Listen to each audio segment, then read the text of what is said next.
Hey, welcome back to Bad Gigs Podcast with me, Alan McElroy. Thanks to all those that listened and downloaded the first episode, and the feedback has been lovely and I really enjoyed it. Yeah, so here's the second one. This is with one of the hardest working comics around, one of my favourite comedians and people, Nick Rado. This one is split into two halves. Mainly because we covered loads. The first half we talk about his beginnings in the comedy scene in the UK, United Kingdom, and his worst gig there, which is really funny. And then the second half we talk about his comedy career in New Zealand, with another hilarious bad gig story. This whole chat turned into something more than a laugh about bad gigs. He has great advice for anyone starting out in comedy and also emceeing, hosting gigs. He's a comic that I've always found as wanting to help and encourage his peers, and he gives a lot in this episode, which is really good.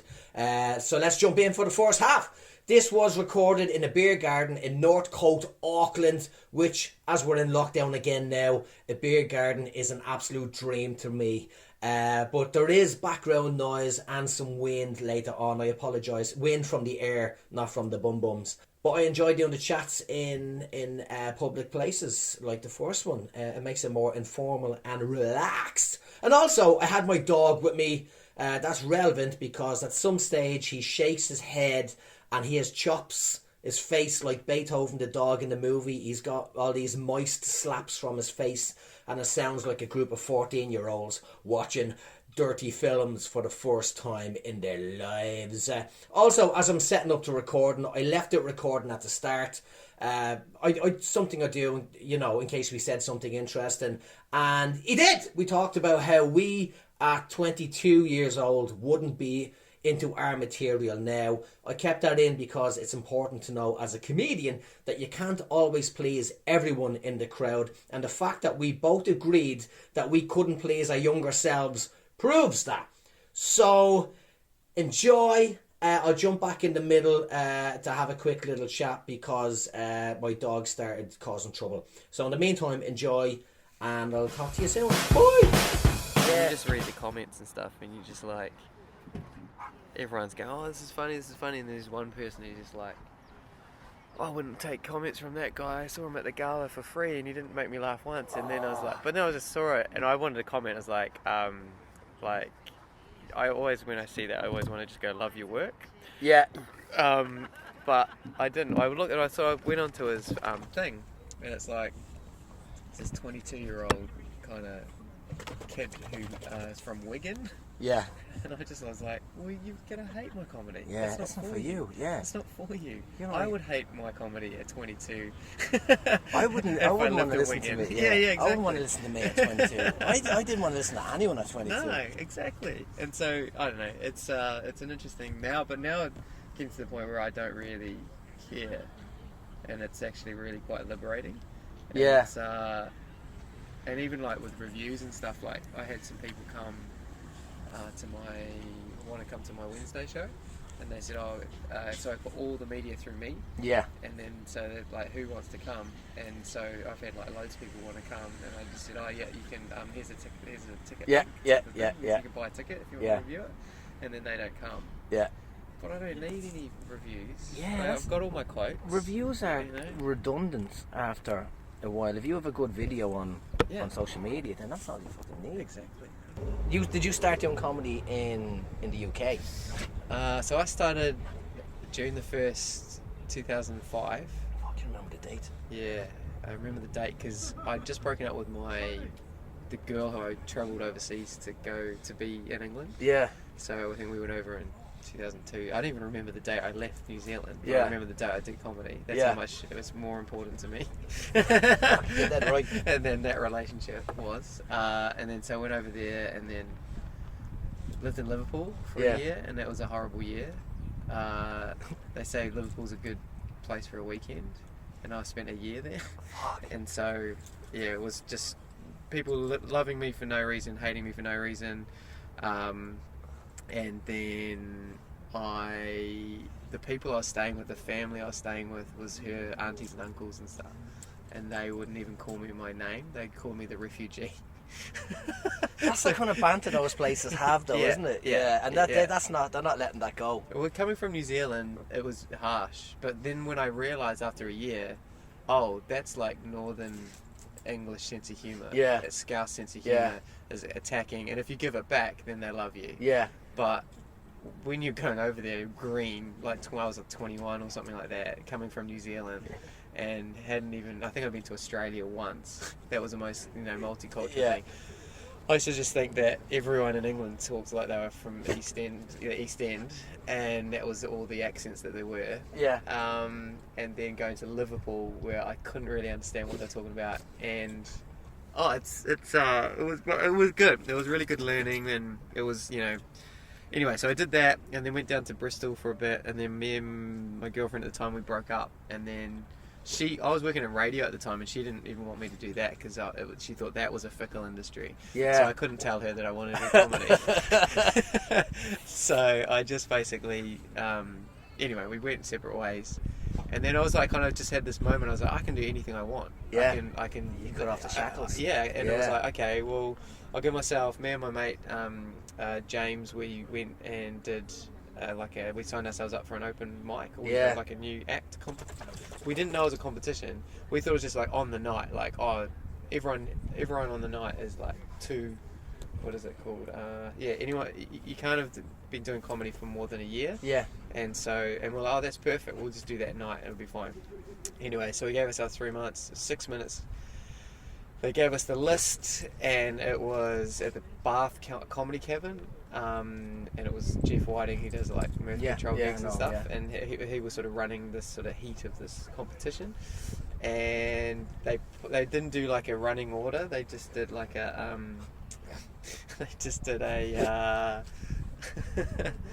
they did a alphabetical order. Yeah. And so I was last. Rado, so I was last. So I was headlining.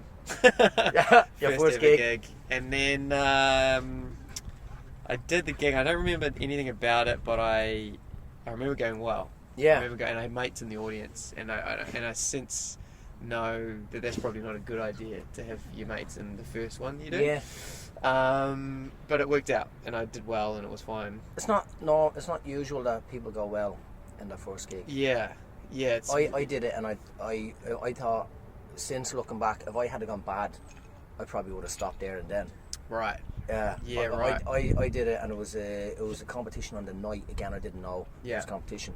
I brought one mate because I didn't want the abuse. Yes. Yeah. And I rewrote a whole set that day because I was terrified. Yeah. And I won it on the night. Yeah. But mainly because I had a panic attack on stage, and they thought it was part of the act. Oh wow. I seized up, and I carried on really fast. And I fucking loved it. And I think they thought there was something wrong with me. Yeah. But but that's what. Yeah, so it's interesting. If you had a bond on your first time, would you?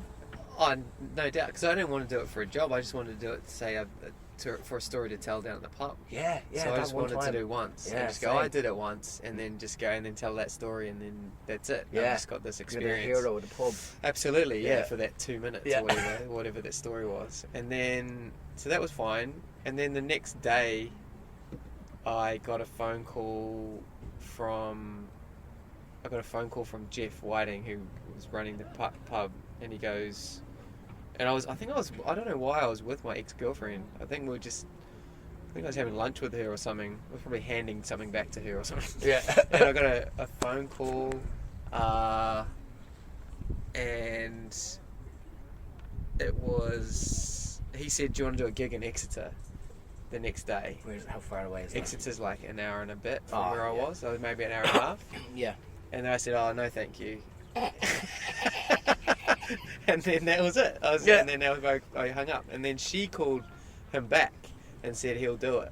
He's going to do it. And I was like, okay. And then she drove me down there. Yeah. And so I think she was kind of like hearing me talk about how good it went. Yeah. She's probably going, oh, maybe I've made a bad decision. She all of a sudden TV, going, okay, yeah. And then, anyway, went down to Exeter, and it was okay. It was fine. But the first one was so good. Yeah. The second one was fine. It was okay. Yeah. The third one, I was like, I'm pretty good at this comedy situation. I'm just gonna write a new set I got pissed with my mates. We went to the Sunrise pub down the road on Melbourne Road in Bristol with my Club 55 flatmates, and we got just so drunk, and we just wrote this new 7-minute set. Yeah. And we thought it was just the greatest thing in the whole entire world. Went to do it at the Bath Comedy Cabin, died on my ass, like absolutely. Halfway through the set, I forgot what it was because it was brand new. Yeah. And I finished the set by going, I promise I'll be funnier next time.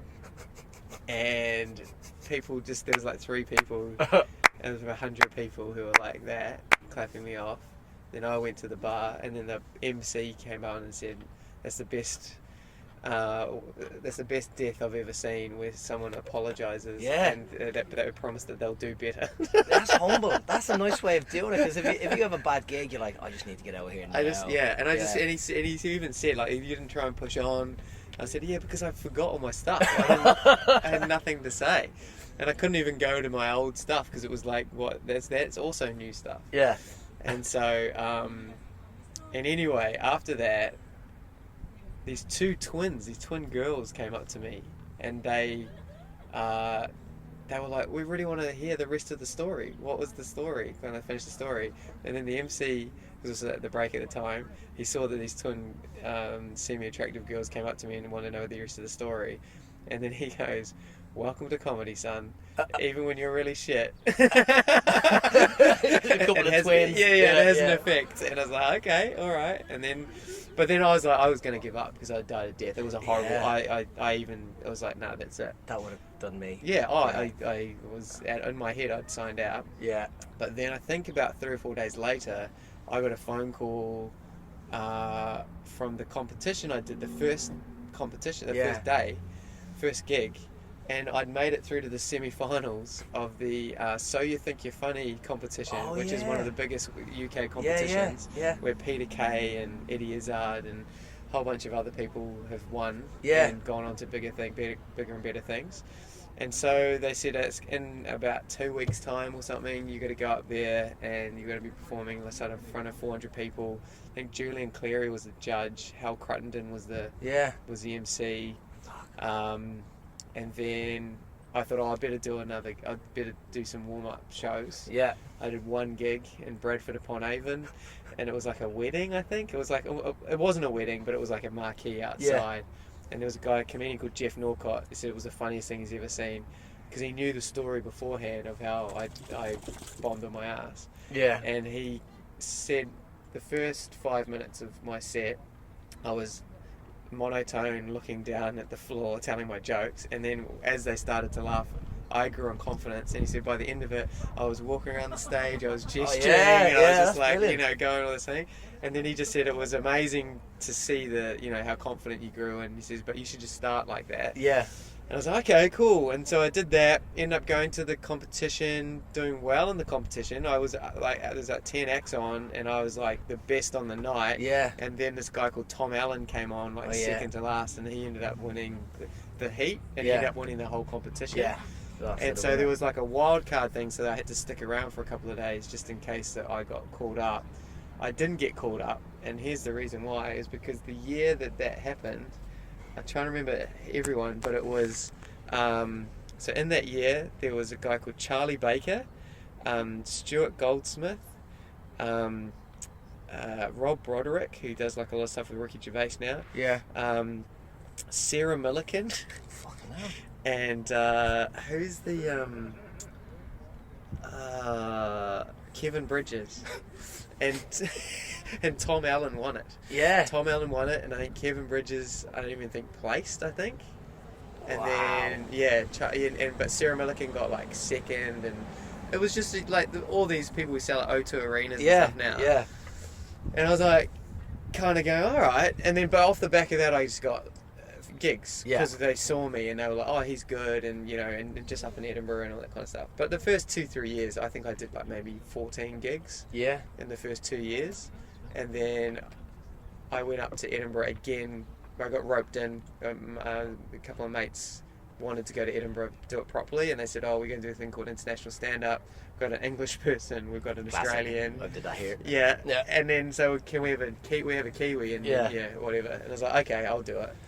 Anyway, I did it, and just as a holiday, just to see some shows. Yeah. But I did like 30 gigs in about 21 days. Yeah. And I did twice as many gigs I've ever done in my life. And by the end of it, I was good. Yeah. I was like, this is good. And then I was like, if I want to do this, I've got to do it like properly. Yeah. And so then from 2007, I would say, is when I started like, okay, this is more than just a story down at the pub. This is, I'm just making a little bit of money. Yeah. It's almost semi-professional. And then 2009, I think I turned professional. And then 2009 I turned professional. It wasn't until 2013 where I could say that I was making a living. Yeah. But since 2013, it's been... What was you were still working in radio, were you? Yes. Yeah, I was still working in radio until 2009, and I got fired because I was doing too many late night gigs, and I was doing breakfast radio. Oh, yeah. So I was just like, I just wasn't good at that job. It's just like, and I hated it as well, because when you find comedy and you can talk about anything, and it's just you're the boss. Yeah. And when you're in radio, writing for other people, and then they don't do the jokes how you put them to them, and B, there's just so many other different things you got to do, like emails you got to send, and health and safety form, admin, and things, reams of paper that you got to give and make other people look good. Early mornings, all that kind of stuff. So it sucks. But I had some shocking. The worst gig I did over there was. So you had them quite early. So when you turned, is this when you turned pro, or No, I think it was probably when I was maybe 2008. So I was still in Bristol. Yeah. So I went in a car ride with a guy called Kev F, who does this. I think you can see it online. He does this sock puppetry. He did this show in Edinburgh. It was quite big, and it was it was like sock puppets, like Edinburgh sock puppets or something like that. It was pretty funny. Yeah. And he's got this one amazing bit. I can't remember what it's called, but he's got this amazing bit. And anyway, if you Google Kev F, you'll be able to find it. And then the other guy in the car who was opening was a guy called John Richardson. Who's now he's 10 Cats, and he's a huge star. And we went from Bristol, and we went to the most southwest town in Wales you can go. And it took us I can't remember the name, but it was I can't even remember what it was called. But it was a Thursday night or a Wednesday night, and we left at 2 p.m. and we got there the gig started at 8, we got there at 10 to 8, and so it was almost like a 5.5 hour drive. Yeah. And it was in a nightclub, and it was like a proper disco floor, disco hall ceiling. There was 7 people in the show, in the crowd. I was playing the guitar at the time. I was doing guitar jokes, and I was deadpan as well. So I deadpan guitar, and then I remember we were on the dance floor as the stage, and then they put chairs on the dance floor as well. So they were just that was the show. And then John Richardson went on first. No, Kev F was the MC. He did okay. I went on in the middle to close out the thing, and then they didn't have a DI thing for my guitar, but it's okay, there's only 7 people here, I'll just play it normally. I went to change the microphone stand, but got my finger caught in something. It was whether it was a screw or something like that, and I really cut myself quite badly, to the point where I was bleeding. Yeah. And I didn't have the nous or the thing to go, make this into a bit, barman can have a plaster or all that kind of stuff, and try and work it into the set. So I just tried to cover it off, and I was just having to suck my finger. But I also realised that half of my set is me playing the guitar. Yeah. So I've got my fingering finger, for lack of a better term, is the one that's cut, my full finger. And then I was kind of like, alright, so now it's time to play a song. And so I started playing the song, and bearing in mind, nothing's going well. Yeah. I'm dying. Yeah. And then I thought, the song, at least I'll get a round of applause at the end. And then I started playing the song, but as I was playing the song and singing the song and trying to do comedy, like blood was just dripping on the dance floor, like pooling on the dance floor. This image of it just squirting every time you... But because no one else is like really laughing, and in between the bits where I'm not playing, you can hear the drip of blood on the dance floor. It's like this like plop type thing, and it's getting quite like to the point where it's really distracting for everyone. Yeah. Like for me, for the thing, but because I'm new to comedy, I'm not even referencing it. Yeah. I'm just like, keep going, mate. Keep doing your time. This is what they want. And then I finish, and then I finish, and then there was just again like just sort of weird claps, and then I just go, see you later, that's it. And then Kev F comes on with like this big ream of like tissue. Yeah. And then he comes on and then says, I'll never forget it. He wipes it up and he goes, well, let's hope he doesn't have AIDS. And so there's this southwestern town in Wales that will probably remember that gig. And it's only now where I can safely say to them, no, I didn't. I didn't have AIDS, and it was just a cut from the thing. And, when that happened, did he get a laugh when he came back on? Yeah. Oh, yeah, so the crowd. It's not the crowd's fault. Yeah, the crowd were purely my fault. Oh, man. John Richardson went on after the break, and smashed it. Yeah. Did great, because he went around the town, and he goes, I know what this gig is. And he just went around the town and he wrote like 4 or 5 minutes of just stuff that he'd seen around the town. Yeah. And he says he did that because it's good for writing practice for him. Yeah. But also he says it just kind of makes you become one of them. Yeah. And so he's like, I know this town. And then the next time you're in that town, you've got 4 or 5 minutes. Oh, is the so-and-so still here? Or, I remember when I was last here, I went to the Greg's the Bakers and this happened, and you've got 5, 6, 7 minutes on local. And he said sometimes when I go to a local stuff, John was saying, it will be so funny and so good that I'll just do it in my show in other places. We're halfway through. This was a natural break in the chat. As I said, my dog was making too much noise. He was getting angsty, and he dug a massive hole in the ground before my feet, which I nearly fell in. So I had to put him into the car. So apologies for the distractions and the wind. But I hope you're enjoying it. Now we're going to move into the second part of the podcast, where he is back in New Zealand, and we talk about gigging here and doing TV warm-up gigs. We both did those for a while, so enjoy! But so that was my English worst. That was gig. the worst gig in England, was it? The worst gig? I mean, I probably had more. There was one where there was this guy on coke in the front row, and it was like a line-up show. It was like 1 a.m, and he'd just been heckling everyone for like 5 acts in a row, and I think I was 6 out of like 10 as well. So I was in the middle, and it was one thing that I learnt.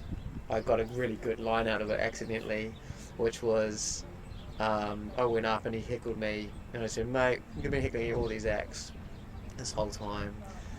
And I just went, hands up, everyone here who wants this guy to stay. And then no one puts a hand up, including that guy. And then I go, look, even you didn't put your hand up. You don't want to be here. You don't even want to be here. And then everyone like clapped and cheered. Yeah. And then he got kicked out, and then it was fine. And then you become a hero because this thing. But if anyone's listening, that's a really good one. But you can only use that as your last resort. Yeah. Like that's a because I tried to do it in Wellington just recently, and it was a little bit too early, and it didn't get that hero sort of status. It was kind of like, he's okay. It wasn't like, it was like if he had left, everyone would have gone thanks. Yeah. But it wasn't to the point where everyone was so pissed off with him that it was the right thing to do. So it was kind of like, he's annoying, but that's a bit mean. And Wellington's a bit, I don't know, they're a bit sensitive. I had similar stuff where I got people kicked out. I've done similar. things with the yacht. I was like, no one wants you to be. Do you want him to be here? Everyone say fuck off, and they all say fuck off. That sort of thing. But I've had the other side, what you just said. It was, I think I told you this. It was Dunedin a few years ago, and it was an inch bar. So it's Cohan in, people just coming in, putting money in a bucket, and it was packed. But a guy walked in, and it was because that's in the kind of student area, so we could have been under the influence of something. But he came in and he walked right up to my face while I'm on stage, and I'm like, I took it as a threat. I'm like, what the fuck? What do you want? What's going on? I goes, you get out, go, move. Anyone want them to go? And they were like, he just wants to see the show. I'm like, well, not from 1 inch from my face, you know. So there was a moment where they were all like, give him a chance. He just wants to come in to see the show. I'm like, but he's in my space. This is nuts. But yeah, I had to change tact and go, well, someone get him a chair, give him a chair, sitting down. But I was standing there going, maybe I addressed that wrong. And then I'm also thinking, he could have stabbed me. Oh, you know, easily. Yeah, it's like, fucking nuts. Man, especially, because you're in a place called the Inch Bar. You didn't think he was going to take it. You know, it's not 1 inch from my face bar. Yeah, he was fucking right there. But yeah. Oh, mate, because imagine in America or somewhere like, you know, where something like that happens. But, so that was, but I think the worst New Zealand gig, there's been some pretty terrible when you came back from the UK, you came. I remember when you came back. You came back bulletproof because you came back from gigging in the UK, and it was you're this hero, this prodigal son, wherever comes back, and you're hosting the classic, and everybody was like, "Oh my god, no one else hosts like him." Oh really? Yeah, it was such a weird experience. Really? I was kind of fresh at the time. Yeah, I've seen MCs. But yeah, you came back with all these not tricks, but this style and it was fascinating. I don't know what you hosted one of those Labor Day things or whatever. Oh yeah, we're the newish, like the sort of the up and coming, the good up and comers. Yeah, the reliable ones. Yeah, that Scott would give the it's like the next Friday level. Yeah. I think I was on that. I was on. Yeah, I think you were. I was on 2. I was on one with Ursula hosting as well. Yeah. But I'm pretty sure it was that one, and you did the stylophone thing, and it was.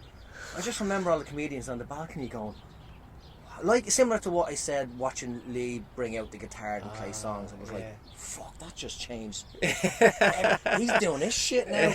He's doing jokes. He's playing with people, and now he's doing this stuff. Yeah, right. It was so it was amazing to see. Oh, thanks, when you come back with that level of skill. I said it before, like coming back from Melbourne. Yes. I think me and Luke Callahan came back after doing so many gigs and late night gigs where people are asleep in the crowd and stuff. And Dave Corrios turning around going, fucking hell, you two are sharp. But then you come back and you do an open mic to 5 people and constantly, and you lose the sharpness. But so I'm quite surprised that you'd come back from the UK and have a bad gig here. I've seen another one where you were hosting a Sunday in the comedy festival a few years ago. I think I told you about this as well. And it was a Sunday, and it was such a fucking shit crowd. And you walked out and it was cold. And you won them over. But I remember I was sitting down the back with my girlfriend at the time going, I don't think I could have done that. Oh really? I would have panicked at how quiet they were on a Sunday, just going, alright, make us laugh. You know? And then you got them. I don't know if you remember that gig. No. A lot of others bombed on the gig. Wow. Yeah, it was a shocking fucking gig to go to. Thanks, man.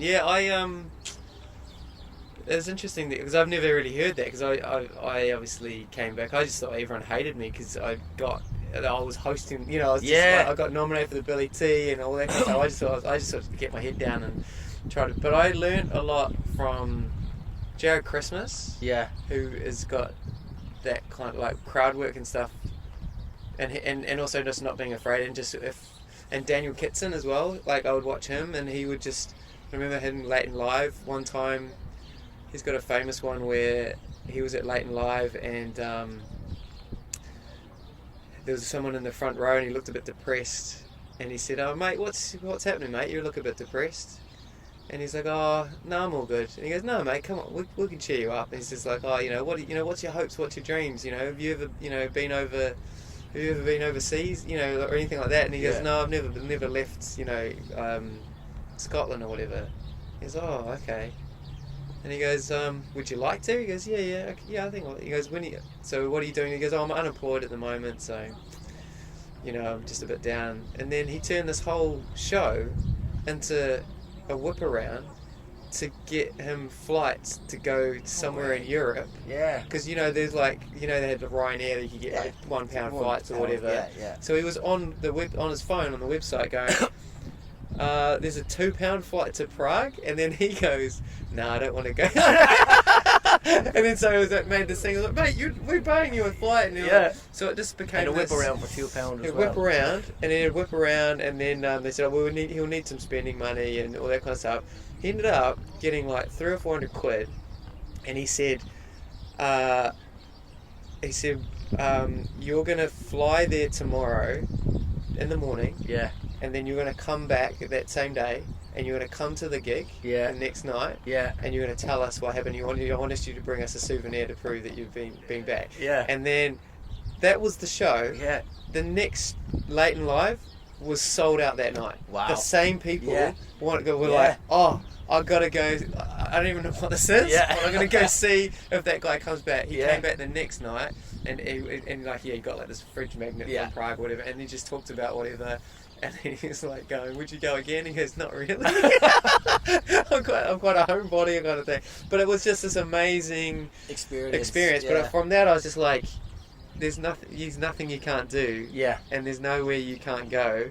And we're so afraid of like chatting to people and going and seeing if they've got a joke for the job that they do. Yeah. When there's just they will give something to you, and if it's in the moment and if it's natural, people will go with it. And I've seen you do this many times where you like go, I was going to do material, but all of a sudden now this show is about this mad person in the front row or couple or whatever. I love when that happens because you don't have to do material. Yeah, that's it, and then it becomes alive to you. Material. Oh, for sure, man. But I think looking back at that now, like, I was always just trying to get better at stuff. I always use all those things though as like a tool in my tool belt. Like none of it is. I try not to sit on things. Like for at the moment now is like trying to write a new hour is my new sort of new goal. And so for me, it's like the difficult second album for me is my new thing. And so that was pretty much your greatest hits. The first album. Oh, 15 years. You're not beating that. Yeah. 15 years of all of my 15 years of jokes that have been crafted. Like over the years. There's no situation where I have not told that joke. Yeah. And know where the weaknesses are. Know where the joke is. Yeah. And so and it was an hour for 15 years. So now I'm like doing this new hour, and it's only 3 months old, and it's good. It's really good, and I'm like even surprised that I could get in 3 months I could get an hour together. Yeah. Like just time wise, and let alone funny and all that kind of stuff. But you do have to go to another level, and then now I'm excited to record this album. Because I want to know what I'm going to talk about the next. Because in my own mind, I'm like, I'm going to have to go real. I'm going to have to say stuff that I just have to say. Yeah. Because there's nothing. I've talked about everything else. Yeah. And I feel like that's where you with like Bill Burr and Chappelle and all those kind of people that are huge. Who've been going for years and years and years. It's not till like their second, third, fourth album that they're like, oh, here we go. Now we've found it. Now we've found it. Yeah. So it's just about keeping going, but it's just about trying to push yourself. And it is hard. It's so hard. Like I hate it. Like on this last 3 months, I've just been. You have days where like this is the greatest thing I've ever done. Like why didn't I do this earlier? To the next one is like I don't think I should do comedy anymore. This is the worst thing. Are you still doing open mics? A little bit. I'm in the festival, so that is my open mic. Yeah, so, that was Dunedin for us as well. Yeah. Oh, Dunedin was like when I did that show in Dunedin, I was like to see that what it was then and what it is now is completely different. But I needed Dunedin to happen for it to get to the shape that it's in now. And when I tour, I'm going to tour around the rest of the country throughout the rest of the year and maybe next year too. And it's just going to get better and better. Yeah. But it's I don't know, comedy's so hard. Even when you've been doing years and years and years, it's kind of like, I don't know. It's good to know that I did a corporate on Tuesday. I did my new hour, and then I did the corporate of just greatest hits. Yeah. And it was just like, oh, this is fine. This is good. That's good. Yeah, yeah. And it was a nice sort of, didn't have to think about it. I was a bit tired as well, so I was just like, oh, this is fine. Just go autopilot. Autopilot. Whereas this new hour, there's a couple of times where if I get the things in the wrong order, I don't know, I lose the whole where I am, what I'm doing, and you over-explain stuff. The jokes get less and less funny. And, but oh, that's interesting you say that about coming back, but... Oh, it was definitely noticed. Oh, right. Like, it's probably different now, but it was just plain, like, people in MC, every MC did kind of the same stuff, and a bit of chatty, or just get straight into material. But yeah, you did do that. You tried to make an event of, if you got a bite, and you're like, oh fuck, we're going here. Yeah. And you could see it in your face as well. You do your stuff, and you'll MC and you'll do material. But if you got that little tug, you're like, fuck, let's have fun. Well, that's how I met my wife. Oh, that's right. Yeah. Because she was at the show where one of those happened. Was because I'll tell the story. Like the guy, it was a stag do, a hen's night, and a parents with a guy, a kid, like 18-year-old kid called Billy, in the front row, and it was just like one of those nights was just like, this is terrible, really, like in terms of an MC. You're like, there's so many elements here. There was, the huge male stag do and a huge hen, and they're at the back as well, so they were like, so if they started talking or whatever, and it was just one of those things. And I remember talking to the front row, like going to stag do first, going to hen's night, and it was okay, it was fine. And it's like, okay, what's the situation here? And then the dad was saying, oh, we're here with our son, and he was 18. And then I said, oh, you're not, what, 18? You should be at home, out partying, get the girlfriend around, all that kind of stuff. And then his dad sort of scoffed and laughed at him and said, ugh, he wouldn't have a girlfriend, or something like that, or some sort of line like that. And everyone just was like, oh. And then I was like, and then that was that, like, my eyes lit up, and I was like, oh, we can't have, like, just purely for mental health reasons, we can't have this guy who's going, oh yeah, Billy, whatever. So I just was like, you know what, stuff that, like, that kind of thing. And so I was sort of thinking about it on stage, and then I just sort of said, alright, I know that stag do's have a list of achievements they got to do, and hen's night have a list of achievements they got to do. How can I get Billy to be this hero? And it's like, and I said to the stag do, oh, that's right, because beforehand, that's what I did, because I chatted to the stag do, and I said, what's some of the things you got to do? Oh, we've got to get a bra from whatever like that. And then the hen's night, what's your list of achievements? The hen's night was a bit more quiet. They were like, oh, nothing, we just got to, read a book. Yeah, read a book or something like that. Have a spa and like get cucumbers on their eyes or something. But then when I chatted to Billy and then the father, I was like, oh, okay. And then something in my brain just clicked. I was just like, here's what's going to happen.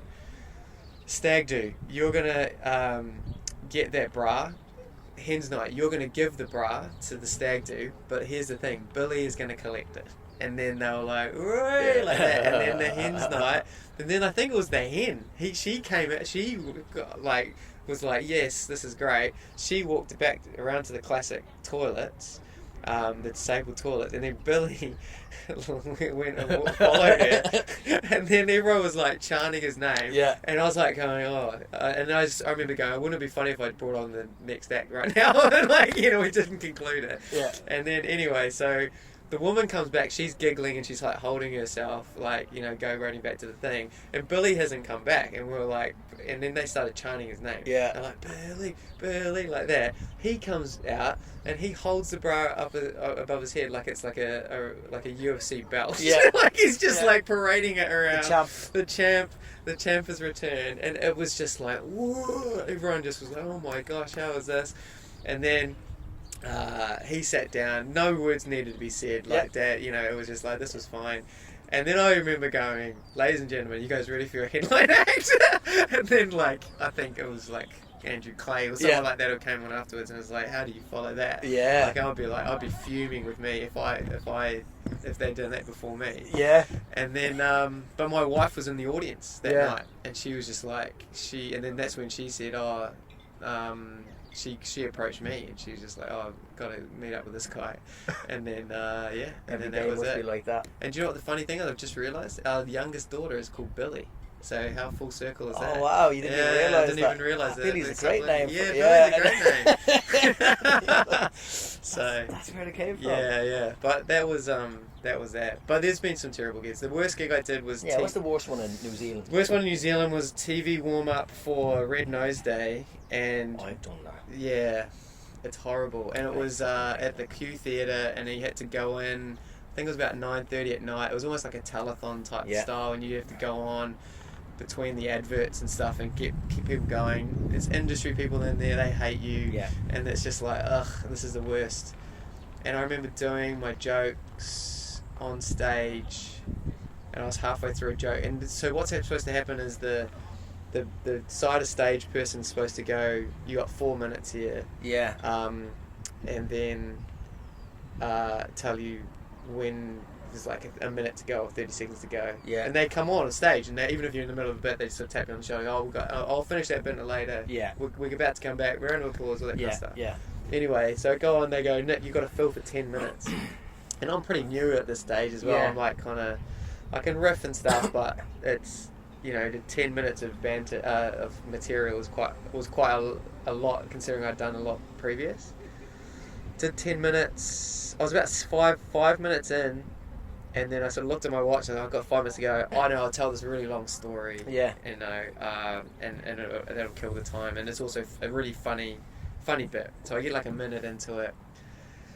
And I'm not seeing anything from the stage person, so I'm like, okay, this is fine. And then they cut. I don't know if they went like on a break or something like that, or they just stitched me up.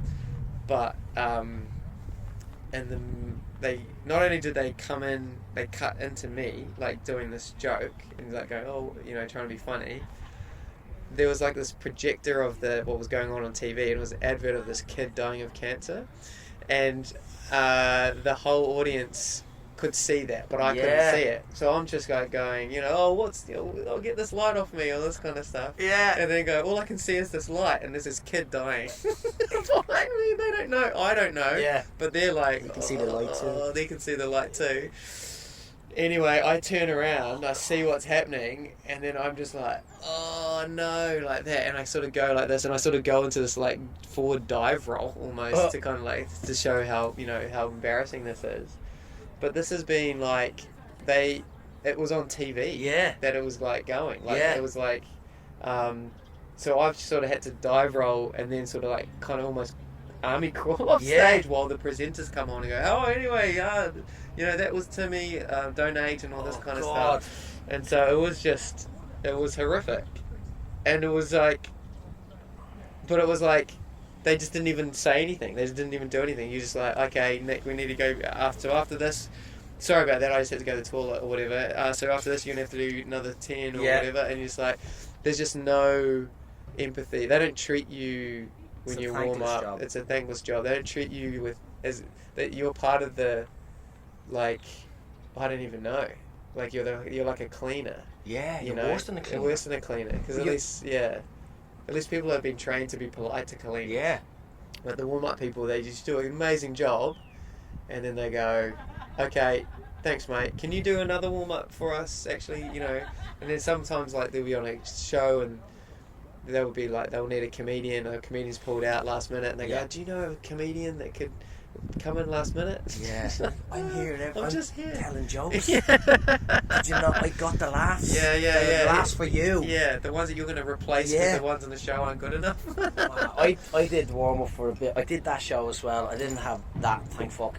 I had Harvey Norman corporate in the front row. Oh, yeah. So I got away with, I don't know how many minutes of just going, can you ever just be quiet? Yeah. Would you all just walk around the office shouting at each other? Yeah. And because I just came from sales repping. Yeah. I remember the guy the manager of one of the Harvey Normans, he had a moustache before they came back, Yeah. and he had a moustache when it wasn't Movember. Yeah. So I kind of just ripped into him. He Yeah. wasn't there, but they all knew who he was, and they kind of got away with it. Yeah. But it was that where, because it's live TV, Yeah. they're like, all right, Alan, out, and Yeah. you're just a fucking dog, out, Yeah. in, Yeah. out. Yeah. And I was okay with it then, but as it went on, why I quit doing it was 8 hours of warm up. Yes. And it was Jono and Ben. They were doing Yeah. this game show thing, and they needed 8 hours of warm up. Well, I think I told you this before.